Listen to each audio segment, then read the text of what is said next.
레위기 18장 5절 말씀 한 절만 같이 읽도록 하겠습니다. 18장 5절 같이 읽겠습니다. 시작. 너희는 내 규례와 법도를 지키라. 사람이 이를 행하면 그로 말미암아 살리라. 나는 여호와이니라. 아멘. 이 시간 하나님의 언약 6번째 시간으로서 언약과 율법과 복음이란 제목으로 하나님 말씀 증거하겠습니다. 오늘은 이제 그 은혜 언약을 이제 계속적으로 살펴볼 텐데, 먼저 언약이 무엇인지 다시 한번 우리 마음속에 되새기고요. 그다음에 율법과 복음이 언약 안에서 어떻게 나타났는지, 어떤 관계를 지니고 있는지를 이해하는 것이 굉장히 중요합니다. 이 이해가 잘못됨으로 말미암아 많은 신앙적 오류들이 발생하는데, 한면으로는 이제 율법주의가 있고 또 한면으로는 율법을 폐하는 폐법주의가 있죠. 그리고 율법과 복음을 극단적으로 나누는 그러한 경우, 또 옛 언약인 모세 언약과 새 언약인 그리스도의 복음을 또 너무 이렇게 극단적으로 구별하는 그런 오류들에 대해서 우리가 그런 오류에 빠지지 않으려면 이 언약, 율법, 복음의 이 관계들을 잘 이해하는 게 매우 중요합니다. 오늘은 뭐 자세하게 하려면 한도 끝도 없기 때문에 간단하게 성경 말씀을 근거로 해서 좀 정리를 하도록 하겠습니다. 또 여러 번 했던 일들도 그 내용도 있으니까 또 쉽게 또 따라오실 수 있는 부분들도 있을 것입니다. 율법 하면은 하나님의 법이다, 이렇게 생각하시면 되겠습니다. 율법은 성경 전체에서 여러 가지 의미로 쓰입니다. 그래서 성경 전체를 율법이라고 하기도 하고, 모세오경, 창세기부터 신명기까지를 율법이라고도 하고, 또 보통 도덕법, 의식법, 시민법을 율법으로 세 가지로 나누어서 구분을 하기도 하는데요. 이런 여러 가지 율법의 구분들이 있는데, 오늘 이제 살펴볼 율법은 이제 도덕법 중심으로만 살펴보도록 하겠습니다. 도덕법이라는 것은 이제 십계명에 요약이 되어 있죠. 그래서 이 도덕법은 모든 시대, 모든 사람들을 위한 것으로서 하나님의 이 성품과 뜻을 반영하는 것입니다. 의지는 뜻을 반영하는 것인데, 그래서 이 법을 보면 그 사람의 마음을 알 수가 있어요. 그래서 그 입법 기관들이 선하면 선한 법이 나오고, 입법하는 자들이 악하면 악법이 나오는 거예요. 그러니까 하나님은 선하시고 의로우시기 때문에 하나님의 법은 선하고 의로운 거예요. 그래서 로마서 7장 12절 같이 읽어볼게요. 시작. 이러보건대 율법은 거룩하고 계명도 거룩하고 의로우며 선하도다. 예. 그래서 하나님의 성품과 뜻이 반영되어 있기 때문에 계명은 거룩하고 의롭고 선합니다. 그리고 이 도덕법을 누구에게 주셨냐면 일반 동물들, 식물들에게 주시지 않고요, 도덕적이고 이성적인 피조물들에게 도덕법을 주셨어요. 그래서 인간과 천사에게만 이 도덕법을 창조 때부터 마음에 새겨주셨습니다. 그래서 마귀도 왜 타락했어요? 도덕법을 어겨서 타락한 거예요. 요한복음 8장 44절에 보면 마귀는 처음부터 살인자요, 거짓말쟁이요, 거짓의 아비라 그랬습니다. 그러니까 마귀도 살인죄를 지었고요, 또 거짓말하는 죄도 지은 것이죠. 여러 교만한 죄도 지었고 여러 법들을 어겼는데 특별히 살인과 거짓말을 했다, 이렇게 말을 하고 있습니다. 그래서 이 도덕법은 모든 도덕적인 피조물들에게 주어집니다. 우리 인간도 도덕법을 다 받은 존재들이에요. 그래서 우리는 항상 창조주 하나님께서 입법자이시고 심판자이시고 재판장으로 계신다는 것을 명심을 하고, 그 하나님의 거룩한 법 앞에 우리가 있다는 것을 항상 깨닫고, 우리의 의로움은 하나님의 법을 온전히 순종하는 것이다. 우리의 마땅한 본분은 하나님의 법을 온전히 순종하는 것이다 하는 확실한 진리에 대한 그 믿음이 있어야 됩니다. 오늘날 이런 것들이 다 파괴되는 거예요. 하나님이 두려운지도 모르고, 그 하나님 앞에 우리가 선 존재인지도 모르고, 우리가 하나님의 법을 순종해야만이 복을 받고 순종하는 것이 마땅하다는 것, 복을 받기도 전에 복을 안 주셔도 순종하는 것이 마땅하다는 개념이 없는 거예요. 왜 우리가 순종을 해야 되냐면, 하나님은 절대 자이시기 때문입니다. 절대 권위자이시기 때문입니다. 하나님은 창조주이시기 때문에 절대 권위를 질서적으로 가지고 있고, 우리는 피조물이기 때문에 절대 의무가 있어요. 절대 권위와 절대 의무를 인식하는 것이, 이것이 바른 이 질서예요. 바른 질서. 이 질서가 무너지면은 모든 것이 파괴되는 것입니다. 그래서 이 새하늘과 새 땅, 이 모든 만물이 새롭게 되어서 구원이 완성될 때 이 질서가 다 바로잡히게 될 것입니다. 다 바로잡혀요. 교회에서는 이 질서를 바로잡는 것이 중요합니다. 하나님 앞에 도덕적 의무를 가진 절대 의무자라는 그 인식을 가지는 것이 중요합니다. 그 인식을 폐하는 것이 교만죄예요. 그러니까 마귀도 왜 법을 어기고 아담도 왜 법을 어기냐면은 그 절대 권위 앞에 절대 의무의 인식을 폐하고 내가 하나님이 되겠다라는 그 교만이 모든 범죄의 근본적인 원인 중에 하나다, 이렇게 생각을 하시면 되겠습니다. 그래서 모든 피조물들은 마땅히 하나님 앞에 순종을 해야 돼요, 안 해야 돼요? 해야 되는 거예요. 도덕적 피조물들은 특별히 하나님의 법 앞에. 그런데 아담이 그 법을 어김으로써 그 법이 이제는 희미해졌습니다. 마음속에 법이 희미해졌는데 여전히 남아있는 것들이 그걸 양심이라고 하잖아요. 그래서 마음에 새겨진 법을 양심이라고 하는데, 로마서 2장 15절에 보면 마음에 새긴 율법을 양심이라고 말을 하고 있습니다. 그래서 우리에게 양심이 있는데 그 양심이 바로 하나님이 주신 법의 정체예요. 하나님이 우리에게 법을 주셨다는 것은 양심을 통해서 알 수 있는 거예요. 근데 문제는 뭐냐면 인간이 아담 안에서 범죄하여 타락함으로 이 양심이 너무 희미해졌어요. 그래서 1계명부터 4계명까지에 대한 하나님에 대한 계명은 영적으로 죽은 인간들은 전혀 순종하지 않아도 양심의 가책이 없어요. 우상 숭배의 죄, 하나님의 이름을 망령되이 일컫는 죄, 안식일을 범하는 죄를 지어도 예수 믿지 않는 불신자들은 아무런 가책을 받지 않지만 5계명부터 10계명에 대한 계명들은 모든 사람들의 양심에 어느 정도 남아있기 때문에 가책을 받고 그러한 양심을 따라서 세상 입법들도 잘 정해지는 것이죠. 그런데 하나님께서 자기 백성들에게 그 타락한 인간들의 마음에 희미해진 법을 다시 새롭게 주시게 되는데, 그것이 이제 출애굽한 백성들에게 모세를 통해서 주신 그 십계명과 모든 율법들입니다. 그래서 하나님께서 마음에 새겨진 법이 희미해지니까 이제는 돌판에 기록한 법을 주시고, 오늘날은 성경의 말씀을 통해서 우리에게 기록된 하나님의 법을 주시고 명백하게 하나님의 법이 무엇인지 인식할 수 있도록 해 주셨습니다. 그래서 우리가 매 주일마다 십계명을 교독하는데, 이 십계명을 계속 교독함으로써 우리 마음에 새기는 것이 중요합니다. 십계명을 왜 교독하냐면 그냥 머리로만 기억하라는 게 아니라 그 희미해진 마음판에 다시 성령을 통해서 새기라는 거예요. 새겨. 그래서 그 마음으로부터 교훈의 본을 순종할 수 있는 그러한 사람이 되는 것이, 그것이 구원받은 성도들의 거룩한 삶입니다. 그래서 하나님께서 십계명을 왜 주셨어요? 하나님이 모세를 통해서 십계명을 왜 주셨어요? 구원받은 백성들, 하나님 앞에 거룩하게 살아야 되는 백성들은 이렇게 살아야 된다. 너희들이 이제 범죄와 희미해진 율법을 잘 모르는데 다시 한번 창조 때 주었던 그 하나님의 거룩한 법이 무엇인지를 깨닫게 해주겠다 하시면서 그 십계명을 주신 것입니다.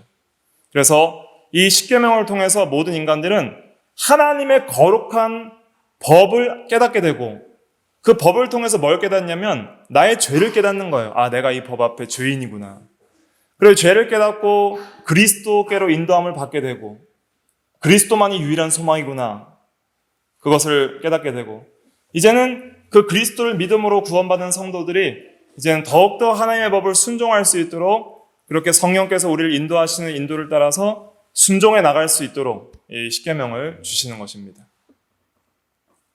그래서 율법은 이렇게 하나님의 법이다. 이 법은 창조 때의 인간의 마음에 새겨졌고, 모든 도덕적인 피조물들은 이 법 앞에 온전히 순종해야 될 절대 의무가 있고, 범죄함으로 이 마음에 새겨진 법이 희미해졌는데, 그런데 이제 하나님께서 구원받은 성도들에게 이 법을 주셔서 마음으로부터 순종할 수 있도록 은혜로 역사하신다.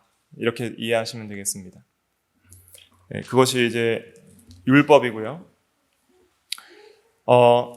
복음은 무엇이냐? 복음은 무엇이냐면 이제 기쁜 소식이죠. 헬라어로는 유앙겔론이고. 그래서 복음은 쉽게 정리하면은 예수님의 인격과 사역 이렇게 정리하시면 됩니다. 복음은 예수님의 인격과 사역이에요. 인격이라고 하면은 두 가지 뭐예요? 신성과 인성, 참 하나님 되심과 참 사람 되심. 그것이 예수님의 인격이고요. 그 다음에 사역은 예수님의 십자가와 부활. 물론 이제 그 낮아지심과 높아지심에 대해서 여러 또 사역들이 있지만은 간단하게 정리를 하면 복음은 예수님의 인격과 사역인데 신성과 인성, 십자가와 부활이다. 이렇게 요약할 수 있습니다. 그것이 이제 로마서 1장 2절부터 4절의 요약입니다. 1장 2절부터 4절 읽어볼게요. 시작. 이 복음은 하나님이 선지자들을 통하여 그의 아들에 관하여 성경에 미리 약속하신 것이라. 그의 아들에 관하여 말하면 육신으로는 다윗의 혈통에서 나셨고 성결의 영으로는 죽은 자들 가운데서 부활하사 능력으로 하나님의 아들로 선포되셨으니 곧 우리 주 예수 그리스도시라. 여기 보니까 복음은 그리스도라고 하고 있잖아요. 이 복음은 예수 그리스도다. 그런데 예수 그리스도의 인격, 그래서 그의 아들, 신성을 가리키는 것이죠. 하나님의 아들, 성자에 대해서는 육신으로는 다윗의 혈통에서 나셨고 인성을 취하셨고 이런 말이죠. 그래서 3절에서는 신성과 인성을 증거하고 있죠. 그다음 4절에서는 성결의 영, 성령으로는 죽은 자들 가운데서 부활하사 십자가와 부활을 말하고 있습니다. 이것이 복음이라는 거예요. 하나님의 아들이 사람이 되셔서 죄인을 대신하여 죽으시고 다시 사셨다. 이게 복음이에요. 예수 그리스도가 복음인 거예요. 그래서 누구든지 복음을 믿으면 구원을 얻도록 하나님께서 역사를 하십니다. 그런데 그럼 언약이란 건 뭐냐? 이제 이걸 이해해야 됩니다. 이제 율법과 복음은 정리를 했으니까 언약이 뭐냐 하면은 언약 밑줄 한번 읽어볼까요? 시작. 언약은 하나님이 인간과 맺으신 약속인데 하나님께서 복음과 율법을 통해서 인간과 어떤 관계를 맺으시는지를 알려준다. 일단 복음이 있고 이제 율법이 있죠. 근데 이걸 통해서 인간과 어떤 관계를 맺으시는지를 하나님께서 알려주시는 그 방식이 언약의 방식으로 성경에 이제 기록이 되어 있습니다. 창세기부터 계시록까지 전체가 한마디로 언약이라고도 할 수 있어요. 그래서 구약과 신약이에요. 언약인데 먼저 하나님께서 인간과 먼저 맺으신 언약은 행위 언약이라고 그랬습니다. 행위 언약은 율법을 통해서 맺으신 언약이에요. 그래서 이걸 율법 언약이라 이렇게 말을 합니다. 자, 율법은 하나님의 거룩한 법이라 그랬습니다. 그리고 모든 도덕적인 피조물들은 율법을 준수해야 할 절대 의무가 있다 그랬습니다. 불변한데. 그런데 마땅히 순종해야 될 율법을 가지고 하나님께서 한 가지 약속을 해주시는데 어떤 약속을 해주시냐면은 이 율법을 안 지키면 반드시 죽으리라. 하지만 지키라. 온전히 순종하면 내가 너희에게 복을 주리라. 어떤 복을 주리라 약속하시냐면 살리라 라는 복을 주신다 그랬습니다. 그래서 오늘 읽은 본문에 보면은 레위기 18장 5절에 보면 너희는 내 규례와 법도를 지키라. 사람이 이를 행하면 그로 말미암아 살리라 그랬잖아요. 그래서 행위 언약은 율법을 가지고 약속을 하나 해주시는 거예요. 어떤 약속을 해주시냐면 율법을 잘 지키면 복을 주겠다는 약속이에요. 그 복을 주겠다는 약속은 안 지키면 뭘 주시겠다는 거예요? 저주를 내리시겠다. 그래서 그 율법을 순종하면 복을, 불순종하면 저주를 내리시겠다는 약속을 맺으시는데 그것이 행위 언약입니다. 그것이 아담과 맺은 언약이에요. 창세기 2장 17절 같이 한번 읽어볼까요? 시작. 선악을 알게 하는 나무의 열매는 먹지 말라. 내가 먹는 날에는 반드시 죽으리라 하시니라. 이 모든 율법은 양면의 법칙이 있습니다. 율법 해석 원리에 있어서 양면 법칙이 있는데, 행하라는 것은 하지 말라는 것을 내포하고 복은 또 상을 내포하는 거예요. 그래서 먹지 말라. 만약에 어기면 먹는 날에는 죽으리라 하는 것은 안 먹고 계속 순종하고 지키면 살리라는 그런 뜻입니다. 그래서 레위기 18장 5절은 창세기 2장 17절과 똑같이 연결되는 행위 언약에 대한 그런 본문이에요. 그래서 행위 언약을 통해서 인간은 하나님과 율법을 통해 하나의 약속 관계를 맺게 되었습니다. 이것은 어떤 천사들과도 맺으시는 적이 없는 거예요. 어떤 천사에게, 가브리엘이나 미가엘에게 네가 율법을 순종하는 것이 마땅하지만은 그러나 순종을 하면 복을 주겠다라고 약속하신 적이 없는 거예요. 그러나 오직 인간에게만 하나님께서 순종하면 영생의 복을 주시겠다고 약속을 해주신 거예요. 그것이 행위 언약이다. 이렇게 이해하시면 됩니다. 그래서 인간은 이 언약을 통해서 하나님과 특별한 관계가 맺어진 거예요. 특별한 관계. 그래서 하나님은 순종한다고 복을 주셔야 될 의무가 없지만은 인간이 순종할 때에 복을 주셔야 할 의무를 스스로 가지심으로써 하나님께서는 이렇게 자기를 낮추셨고, 그리고 인간은 순종을 통해서 복을 또 소망할 수 있게 되었습니다. 그래서 성경에서는 하나님께 복을 구하는 기도들도 기록이 되어 있고, 우리도 오늘날 주여 우리에게 은혜를 주시옵소서. 하나님 우리에게 순종할 수 있도록 하시고 순종을 통해 하나님께서 그 허락하시고 약속하신 복을 우리에게 주시옵소서. 이렇게 구원받은 성도들은 기도할 수 있는 것은 사실은 이 하나님께서 우리에게 언약을 맺어주셨기 때문입니다. 그런데 문제는 무엇이냐면 이 행위 언약에 대한 이 율법의 순종의 의무들을 인간이 지키지 못하게 되죠. 아담이 율법의 이 순종의 의무를 어김으로, 불순종함으로 타락하여서 이제 율법의 저주 아래 있게 되었습니다. 그래서 아담은 이 사망에 이르고 아담 안에서 모든 인류도 사망에 이르게 된 것이죠. 로마서 5장 12절은 그것을 강조해서 말하고 있죠. 12절 같이 한번 읽어보겠습니다. 시작. 그러므로 한 사람으로 말미암아 죄가 세상에 들어오고 죄로 말미암아 사망이 들어왔나니 이와 같이 모든 사람이 죄를 지었으므로 사망이 모든 사람에게 이르렀느니라. 아담으로부터 죄가 세상에 들어오고 모든 사람이 죄를 지었으므로, 아담 안에서 지었으므로 모든 사람에게 사망이 이르렀다 말하고 있습니다. 그래서 아담 안에서 모든 사람들은 이제 행위 언약의 복인 영원한 생명을 받을 수 없고 행위 언약의 저주를 받아 사망에 이르는 상태가 되었기 때문에 우리 모두는 다 죽고 또 육체의 죽음 이후에는 영원한 죽음인 지옥 형벌이 있는 것입니다. 이제 우리에겐 소망이 없게 되었어요. 행위 언약은 깨졌고 아담 안에서 모든 인류는 사망에 이르게 되었다. 로마서 5장 12절은 증거하고 있습니다. 그런데 여기서 하나님께서 언약을 하나 더 주시는 거예요. 언약을 하나 더 주세요. 둘째 언약을 주세요. 그것이 바로 은혜 언약입니다. 약속을 하나 더 해주시는 거예요. 자, 은혜 언약은 뭐냐? 파란색 글씨 한번 읽어보겠습니다. 은혜 언약은 2페이지 마지막에 시작. 은혜 언약은 죄인들에게 중보자를 제공하신다는 약속이다. 네. 그래서 은혜 언약에는 그리스도를 주신다는 약속이 있어요. 그래서 중보자 예수 그리스도께서 우리가 받아야 될 율법의 저주를 대신 받으사 죽으시는 거예요. 영육 전체가 하나님과도 끊어지시고 육체의 죽음도 경험하시게 되는 것이죠. 그래서 행위 언약을 어긴 그 율법의 저주를 대신 받으시는 중보자를 주시겠다고 약속해 주십니다.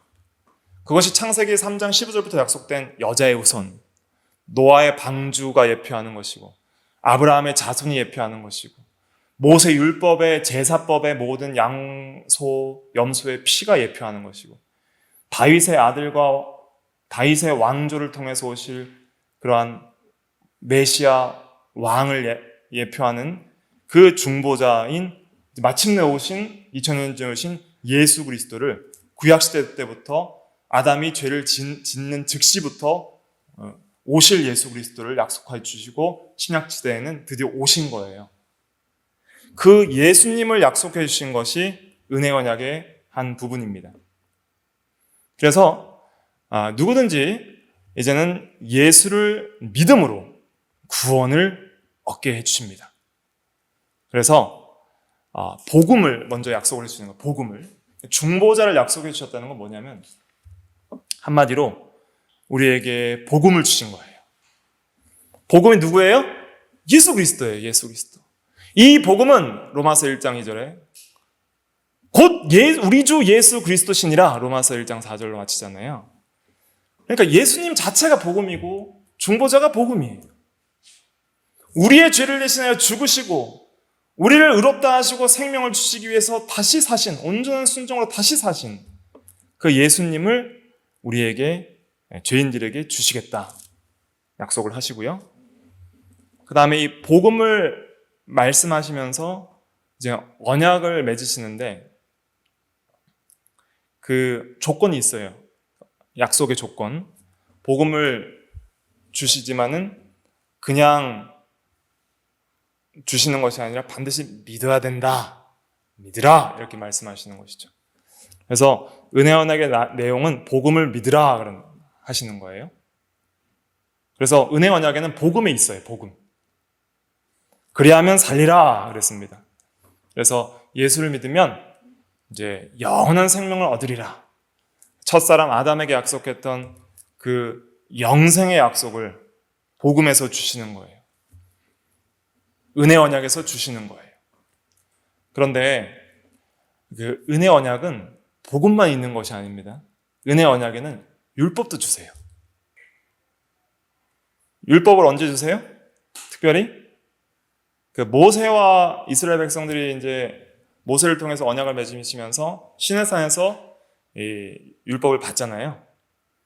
그래서 은혜 언약 안에는 복음을 믿으면 살리라 라는 약속도 주시지만은 반드시 예수를 믿음으로 구원받은 모든 백성들은 율법을 행하라 하고 그 거룩한 하나님의 법을 주셔서 이제는 행하라고 또 명령하시는 것이 은혜 언약에 포함이 되어 있습니다.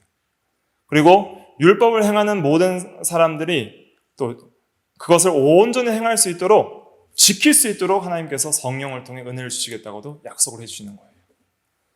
그러니까 은혜 언약에는 이 복음도 들어있고 율법도 들어있어요. 복음과 율법을 가지고 약속을 하시는 거예요. 그래서 먼저 복음을 믿고 이제 율법을 행하라고 그렇게 약속을 해주시는 것입니다. 그래서 한마디로 정리하면 복음을 믿으라. 그리하면 살리라. 그리고 이제는 성령을 통해서 율법을 행할 수 있도록 하리라. 내가 너를 지킬 수 있도록 할 테니까 행하라 또 명령을 하시는 거예요. 지키라 라는 명령도 있어요. 그래서 은혜 언약에는 믿으라는 명령도 있고요. 행하라는 명령도 있습니다. 예수님께서 이 땅에 오셔서 그랬잖아요. 주 예수를 믿으라. 때가 찼고 하나님의 나라가 가까이 왔으니 복음을 믿고 회개하고 복음을 믿으라. 예수님께서 그렇게 마가복음 1장 15절에도 말씀을 하셨지만은 예수님께서 또 뭐 주셨어요? 어떤 계명 주셨어요? 내가 너에게 새 계명을 주노니 서로 사랑하라. 내가 너희를 사랑한 것 같이 너희도 서로 사랑하라. 율법도 주시는 거예요. 이스라엘 백성들을 출애굽시켰죠. 그래서 유월절 어린 양 중보자를 예표하는 유월절 어린 양을 통해서 복음으로 그 복음을 믿는 모든 자들을 구원으로 이끄셔서 출애굽시켜 놓고선 그 구원받은 출애굽 백성들에게 십계명 이하 모든 모세의 율법을 주시게 되고 지키라 명령하시는 거예요. 지키면 복을 받고 어기면 징계하리라. 이렇게 율법도 주시는 것이죠. 그래서 은혜 언약에는 복음과 율법이 다 들어 있습니다. 은혜 언약에는 이 복음과 율법이 다 들어 있고 우리가 복음을 믿고 복음 안에서 율법을 순종하도록 그렇게 하시는 하나님의 은혜의 역사가 있는 거예요. 이 모든 것이 이제 은혜로 되는 것이 은혜 언약에서 약속하신 그 하나님의 주시는 복입니다. 그래서 먼저 은혜 언약은 죄인들에게 중보자를 제공하신다는 약속이다. 그래서 예수님께서는 우리 대신 율법의 저주를 받으사 죽으셨고요. 또 전생의 온전한 순종으로 율법의 복인 영생도 획득하셨습니다. 예수님께서 죽으시고 예수님께서 온전히 순종하셔서 획득하신 영생은 그 예수님이 하신 것이죠. 예수님이 개인적으로 하신 것이고 택한 백성들을 대신하여 하신 것인데, 그 예수님이 하신 모든 그 구원의 은혜들을 우리가 어떻게 받게 되느냐면, 그것은 믿음으로 그리스도와 연합함을 통하여 받게 되는 것이죠. 그래서 은혜 언약에는 중보자에 대한 약속도 있지만 믿으라는 그러한 명령도 있고, 또 믿는 자에게 구원과 생명을 주시겠다는 약속이 이제 은혜 언약입니다. 그래서 은혜 언약은 믿는 자에게 중보자와의 연합을 통해 구원과 생명을 주시겠다는 그런 약속이 은혜 언약입니다. 그래서 사도행전 16장 31절에는 주 예수를 믿으라, 그리하면 너와 내 집이 구원을 받으리라 그랬습니다. 그래서 우리가 할 것이 없는 거예요. 이제는 믿음을 통해서 우리가 구원을 받도록 해주시는 것입니다. 그래서 우리가 예수님을 잘 믿어야 돼요. 잘 믿어야 돼요. 그래서 구원도 믿음으로 받고, 또 이제 우리가 구원을 잘 이뤄나가는 거룩한 삶도 믿음으로 행하는 거예요. 믿음으로 행하는 거. 믿어 순종하는 것이고, 믿음에서 믿음에 이르는 것이고, 그래서 믿음을 통해서 주님 안에 거할 때에 늘 주님을 의지하고 성령을 의지하고 은혜를 의지하고 믿음으로 예수님을 붙들 때에 주님이 주시는 은혜로 구원을 받고 주님이 주시는 은혜로 율법도 순종해 나갈 수 있는 것입니다. 그래서 이 믿음의 정체가 굉장히 중요합니다. 그래서 이제는 우리의 모든 신앙생활에서 모든 삶의 중심은 예수 그리스도를 믿는 믿음 안에서 모든 게 이루어진다, 이렇게 생각하시면 돼요. 그래서 첫사람 아담도 믿음이 있었어요. 어떤 믿음이 있었냐면 하나님의 존재와 하나님의 말씀이 진리라는 믿음이 있었죠. 그 믿음을 계속 유지하면서 먹는 날에는 반드시 죽으리라는 그 믿음이 있었어야 돼요. 근데 그 믿음이 없어서 선악과를 먹은 거예요. 마귀가 먹어! 결코 죽지 아니하리라 하니까 먹은 거예요. 그러니까 하나님의 말씀보단 마귀 말을 더 믿었기 때문에 아담은 선악과를 따먹은 거거든요. 그게 불신앙이죠. 근데 그건 아담이 스스로 가지고 있던 믿음을 지키지 못하고 하나님이 처음 창조하셨을 때 아담에게 주신 거룩한 마음대로 살지 못해서 아담은 타락한 것이거든요.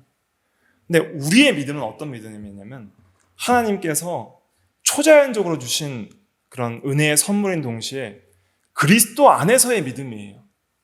그리스도 안에서 항상 모든 걸 믿어 나가야 되는 거예요. 그래서 그리스도 안에서 모든 하나님의 이 법들을 믿어 나가고 하나님께서 주신 말씀들을 믿어 나가고 항상 그리스도 안에서 하나님을 항상 의지해 나가는 믿음, 이것이 이제 우리 성도들이 항상 가져야 될 중요한 믿음의 정체입니다. 그래서 은혜 언약은 믿는 자에게 구원과 생명을 주시겠다는 그런 약속입니다. 그런데 이 믿음도 은혜의 선물이라 그랬죠? 그래서 그 밑에 은혜 언약 파란색 글씨 한번 다시 또 읽어볼게요. 시작. 은혜 언약은 모든 구원의 은혜와 함께 그 믿음이 그들 안에서 역사하도록 택하신 모든 자들에게 성령을 주시겠다는 약속이다. 이것들이 왜 은혜냐면 또 믿음도 구원도 다 성령을 통해 주시겠다는 그런 약속이기 때문에 다 은혜이기 때문에 은혜 언약입니다. 그래서 모든 구원의 은혜와 함께 믿음이 그들 안에 역사하도록 성령을 주시겠다는 약속입니다. 그래서 고린도전서 12장 3절에 보면 성령으로 아니하고는 누구든지 예수를 주시라 할 수 없느니라 그랬습니다.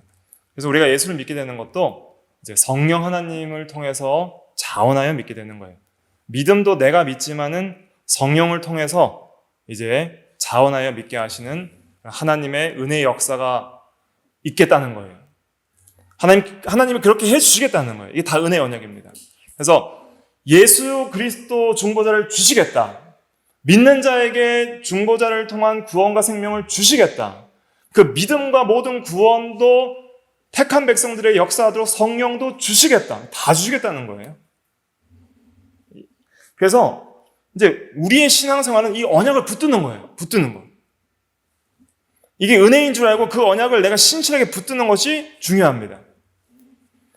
이 모든 게 이제 은혜거든요. 복음도 은혜고요. 믿음도 은혜고 구원도 은혜예요. 사도행전 20장 24절에 보면은 하나님의 은혜의 복음이라고 그랬고요. 또 그래서 복음도 은혜고요. 에베소서 2장 8절 9절 한번 읽어볼까요? 시작. 너희는 그 은혜에 의하여 믿음으로 말미암아 구원을 받았으니 이것은 너희에게서 난 것이 아니요 하나님의 선물이라. 행위에서 난 것이 아니니 이는 누구든지 자랑하지 못하게 함이라. 그래서 은혜는 값없는 선물인데 선물이라고 그랬잖아요. 근데 믿음으로 말미암아 구원을 받았으니 이게 다 은혜라는 거예요. 믿음도 은혜고요. 구원도 은혜고 다 하나님의 선물로 주시는 것입니다. 그래서 내가 믿기는 믿었지만 하나님의 믿음을 주셔서 내가 자원하여 믿은 거예요. 자원하여 믿도록 성령께서 내 안에서 역사하신 거예요. 그래서 믿음으로 그리스도와 연합되어서 구원을 얻게 하신 거예요. 그 그리스도 복음도 하나님께서 받을 수 없는 죄인에게 값없이 주시는 은혜로 주신 거예요. 다 은혜인 것이죠. 그래서 우리는 오직 그리스도로 말미암아 구원을 얻고 생명을 얻고 구원도 이루어 나가게 됩니다. 그런데 이 은혜 언약에서는 복음만 주시는 것이 아니라 이제는 율법도 주세요. 타락하여 희미해진 율법을 하나님 백성에게 주시는 거예요. 하나님 백성에게 주시는 거예요. 그래서 그 구약에서는 레위기 19장 18절 같이 한번 읽어볼까요? 시작. 원수를 갚지 말며 동포를 원망하지 말며 내 이웃 사랑하기를 내 자신과 같이 하라. 나는 여호와니라. 이렇게 옛 계명을 주셨어요. 그래서 이웃을 내 자신같이 사랑하라. 이렇게 옛 계명을 주시고 또 예수님께서는 새 계명을 주셨죠. 그래서 새 계명은 더 확실해지는 계명이에요. 그래서 옛 계명보다 더 확실하고 더 밝혀주시고 또 계명을 지킬 수 있는 힘도 더욱더 주시는 그 계명이 새 계명이에요. 그래서 옛 계명과 새 계명의 차이가 뭐예요? 옛 계명과 새 계명의 차이. 서로 사랑하라. 내가 너희를 사랑한 것 같이 너희도 서로 사랑하라. 여기 보세요. 옛 계명은 내 이웃을 사랑하는데 내 자신같이 사랑하라 그랬죠. 이게 기준이 내 자신인 거예요. 이웃 사랑의 기준이. 그런데 새 계명의 기준은 예수님이 사랑한 것 같이 사랑하라는 거예요. 그러니까 새 계명의 기준은 예수님의 사랑이에요. 왜 예수님께서 이 계명을 주셨냐면은 내 이웃을 사랑하는 길을 내 자신과 같이 사랑하는 사람이 아무도 없어요. 내 자신과 같이 이웃을 사랑하는 사람이 아무도 없는데 오직 예수님만이 내 이웃을 내 자신과 같이 사랑하신 분이에요. 레위기 19장 18절을 성취한 분은 예수님밖에 없는 거예요. 그러니까 예수님 기준으로 이제는 사랑하라 이렇게 말씀을 하시는 거예요. 예수님께서. 그리고 그렇게 사랑할 수 있는 마음도 예수님을 믿는 모든 사람들에게 주시는 거예요. 그리스도의 마음을 품으면 이제 복음을 믿는 모든 사람들은 예수님이 그 사람 안에 거하세요. 그러니까 이렇게 생각하시면 돼요. 하나님께서 은혜의 언약을 통해서 예수님을 주시겠다고 약속해 주셨어요. 그리고 예수를 믿는 자들에게 예수님을 주시는 거예요. 예수님이 우리 안에 계세요. 그리고 예수 죽음이 내 죽음이고 예수 부활이 내 부활이기 때문에 나는 이제 죄에 대하여 죽고 이제 율법의 저주로부터 해방되고 그 다음에 주와 함께 다시 살아나는 은혜가 있는 것이죠. 영원한 생명 얻는 은혜가 있어요. 그리고 이제 주님이 우리와 함께 하세요. 그리고 주님께서 우리를 사랑하시는 그 은혜를 따라서 우리에게 명령을 하시는 거예요. 내가 너희를 사랑한 것 같이 너희도 서로 사랑하는 것이 마땅하다. 사랑하라. 이렇게 하시니까 이제 그 주님께서 주시는 은혜와 사랑을 따라서 우리도 자연스럽게 율법을 순종해 나갈 수 있게 하십니다. 그러니까 은혜 언약에는 이제 율법을 온전히 순종할 수 있는 그런 은혜들도 다 주시는 거예요. 복음을 통해 구원을 주시고 구원받은 모든 성도들이 율법을 통해서 점점 구원을 이루어 나가고 거룩한 삶을 살 수 있도록 인도하시는 면, 이것이 은혜 언약에 다 포함이 되어 있다, 이렇게 생각을 하시면 되겠습니다. 그래서 이 복음과 율법은 구별되지만 서로 뗄래야 뗄 수 없는 관계를 가지고 있어요. 그래서 복음 자체에도 율법이 있죠. 복음 자체에도 율법이 있어요. 예수님의 전생의 삶은 율법 안에서 율법을 순종한 삶이었어요. 예수님의 모든, 그러니까 복음은 일단 기본적으로 율법을 전제하는 거예요. 그래서 예수님께서 이 땅에 오신 것은 율법 아래 나신 것이고요. 예수님께서 이 세상에서 전생의 생애 동안 고난을 받으시고 십자가에 죽으신 것은 율법의 저주를 받으신 거예요. 그리고 예수님께서 전생에 온전히 하나님 앞에 의롭게 순종하신 것은 행위 언약에서 약속된 율법의 요구들을 순종하셔서 의와 생명을 획득하신 거예요. 그러니까 복음은 율법의 성취예요. 율법의 저주를 온전히 다 받고 율법의 요구를 완전히 성취한 것이 복음이에요. 그러니까 복음은 놀라운 겁니다. 그 복음을 그냥 오직 믿는 자에게 주시는데 믿음도 성령을 통해 주시겠다는 거예요. 이게 은혜의 약속이에요. 그래서 예수 믿으면 법적으로 의롭다 하심을 받고 영생을 얻어요. 획득해요. 근데 그것으로 끝이 아니에요. 믿는 즉시 모든 성도들은 의롭다 하심의 은혜를 받고요. 또 하나님 앞에 이제는 영원한 생명을 얻게 되어서 하나님 앞에 살아가는 존재가 되는데, 그것으로 끝이 아니라 하나님께서 이제는 그 복음을 통해 구원을 주신 목적을 우리 가운데 이제 이루시는 거예요. 자, 이렇게 이해하셔야 돼요.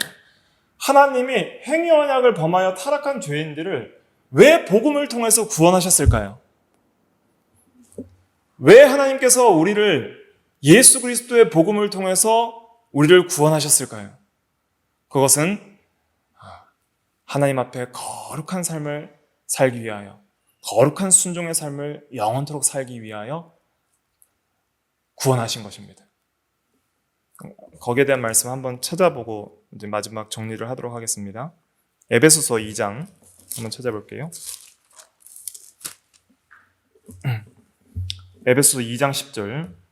에베소서 2장 10절 같이 읽어볼게요. 시작. 우리는 그가 만드신 바라 그리스도 예수 안에서 선한 일을 위하여 지으심을 받은 자니 이 일은 하나님이 전에 예비하사 우리로 그 가운데서 행하게 하려 하심이니라. 이 구절 잘 보세요. 우리는 그가 만드신 바라. 창조주가 창조하신 피조물인 동시에 구속주가 구속하신 새로운 피조물이라는 거예요. 예수 그리스도 안에서 어떤 일을 위하여 새로 지으심을 받았어요? 선한 일을 위하여 말하고 있죠. 선한 일을 위하여. 그러니까 복음을 통해서 우리를 구원하시고 새로운 피조물이 되게 하신 것은 율법을 순종하기 위하여 구원하셨다는 뜻입니다. 율법을 순종하도록 구원하신 거예요. 그러니까 이렇게 생각하시면 됩니다. 율법을 순종해서 구원받는 게 아닙니다. 율법을 행함으로 의롭다 하심을 받고 구원을 얻는 게 아니에요. 율법을 행함으로 영생을 얻을 수가 없어요. 그런데 율법을 행하게 하시려고 복음으로 우리를 구원하시는 거예요. 복음은 율법을 행하게 하시려고 우리에게 주신 거예요. 그래서 하나님이 전에 예비하사 우리로 그 가운데 행하게 하려 하심이니라. 그 가운데, 그러니까 선한 일 가운데, 율법 가운데 행하게 하려 하심이니라. 이런 뜻입니다. 우리가 구원받은 목적을 분명하게 새겨야 됩니다. 은혜 언약을 통해서 하나님께서 우리를 왜 구원하셨냐면 율법을 불순종했던 죄에서 건져내신 이유는 무엇이냐면 영원토록 율법을 순종하는 삶을 살게 만드시는 거예요. 영원히. 영생이란 건 뭐냐면, 영생의 정체는 뭐냐면 우리가 이제는 영원한 미래적 하늘나라에서 영생할 텐데 그 영생의 정체가 뭐냐면 율법 완전 순종의 상태입니다. 이걸 기억하셔야 됩니다. 율법 완전 순종의 상태가 가장 복된 상태고, 이것이 바로 하나님을 사랑하는 상태고, 율법이 약속한 행위 언약에서 약속했던 모든 율법을 순종할 때 받는 완전한 복을 누리는 상태예요. 완전한 복을 누리는 상태가 완전 순종 상태예요. 그러니까 인간들이 왜 불행하냐면 순종 안 하니까 불행한 거예요. 근데 우리가 은혜의 복음을 따라서 예수 믿고 은혜 받아서 순종하면 그것만큼 행복한 사람이 없는 거예요. 조금이라도 순종할 수 있는 건 하나님의 은혜인데 순종하게 되면 그것만큼 행복한 게 없는 거예요. 근데 그 행복을 지금은 맛만 보지 온전히 순종 못하는 이유는 여전히 옛사람이 남아있기 때문에 그렇잖아요. 우리의 죄성이 남아있기 때문에. 근데 우리 영혼이 즉시 죄를 벗어버리고 영화롭게 돼서 소천하여 천국에 가 있을 때 그 영혼은 온전한 율법 순종의 상태인 복된 상태를 누릴 것이고, 우리의 육체도 부활할 때에 이제는 율법의 완전 순종의 상태를 누릴 거예요. 복음의 최종 목적은 이 영화에 있어요. 율법 완전 순종의 상태, 완전한 하나님과의 사랑의 교제의 상태와 지복의 상태, 이 지극히 복된 상태라고 하거든요. 이걸 위해서 우리를 불러주셨는데, 현재적으로는 우리가 지속적으로 이제 계속 순종해 나가야 되는 거룩한 성화의 삶을 살아가야 됩니다. 법적으로 이미 의롭다 받은 성도들은, 예수를 믿음으로 법적으로 의롭다 하심을 받은 성도들은 그 즉시 칭의와 동시에 성화를 이루어 나가는 그러한 목적을 위해서 하나님께서 우리에게 은혜의 언약을 주셔서 복음으로 구원하시고 율법을 순종하게 하시는 거예요. 이게 놀라운 은혜입니다. 그래서 우리가 칭의, 의롭다 하심은 행위가 아니라 오직 믿음으로 받죠. 그래서 이 칭의를 통해서 복음을 믿는 자에게 율법의 정죄에서 해방시켜서 다시는 타락하지 못하도록, 다시는 하나님과의 관계가 끊어지지 못하도록 보호해 주시고 안전한 구원을 확보해 주시는 거예요. 칭의를 통해서. 우리의 구원은 안전합니다.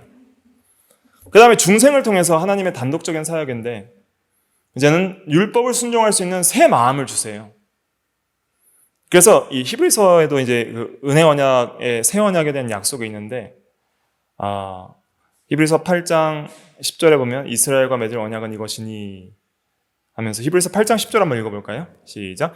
또 주께서 이르시되 그날 후에 내가 이스라엘 집과 맺을 언약은 이것이니 내 법을 그들의 생각에 두고 그들의 마음에 이것을 기록하리라. 나는 그들에게 하나님이 되고 그들은 내 백성이 되리라.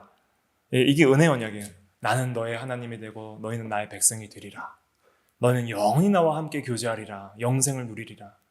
그리고 그 영생을 누리는 지복의 상태는 법 순종이다. 하나님과의 영생의 교제, 사랑의 교제, 그 영원한 교제의 지속을 누리는 게 영생이라고 저번 시간에 강조해서 말씀드렸잖아요. 그 영생을 누리는 가장 복된 지복의 상태는 내 법을 순종하는 것이다. 근데 그 법을 이제는 아담이 타락함으로 말미암아 마음에서 희미해진 그 법을 은혜 언약을 통해서 다시 한번 너희의 생각에, 너의 마음에 내가 기록하리라. 이 기록은 복음을 통해서 기록하시는 거예요. 예수님을 통해서, 성령을 통해서, 그의 은혜와 사랑을 통해서 우리의 마음이 자원하여 법을 순종할 수 있도록 기록을 해버리시는 거예요. 히브리서 10장 16절도 같이 읽어볼게요. 시작. 주께서 이르시되 그날 후로는 그들과 맺을 언약은 이것이라 하시고 내 법을 그들의 마음에 두고 그들의 생각에 기록하리라 하신 후에. 자, 그래서 여러분들이 복음을 믿잖아요. 진정한 하나님이 주신 믿음으로 예수님을 참으로 믿으면 예수님이 여러분들 마음에 계시고 하나님의 법이 여러분들의 마음에 새겨집니다. 예수 믿는 모든 사람들의 마음에 하나님의 법이 새겨지는 은혜가 있는 거예요. 이 세 사람의 마음이에요. 중생한 성도들에게 주시는 세 사람의 마음이에요. 그래서 이제는 순종하기 싫어하던 그 법을 이제는 마음으로부터 순종하도록 하나님께서 역사하십니다. 성령을 통해서 그렇게 역사하시는 거예요. 그래서 로마서 6장 17절 같이 읽어볼게요. 시작. 하나님께 감사하리로다. 너희가 본래 죄의 종이더니 너희에게 전하여 준 바 교훈의 본을 마음으로 순종하여. 마음으로 순종하는 거예요. 이 순종은 이 행함인데 이것은 믿음으로 행하는 거예요. 예수님을 의지하는 믿음, 성령을 의지하는 믿음 속에서 하나님의 은혜의 역사를 따라서 행할 수 있는 거예요.